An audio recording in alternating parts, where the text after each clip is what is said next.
Ну вот, мужики, примерно как-то так вот получилось. Туго, хорошо.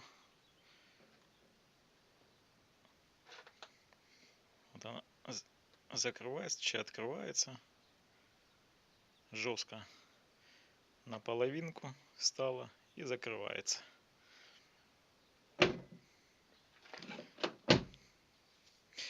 Ну, в принципе, стало даже лучше, чем было, когда взял с салона. Всем удачи!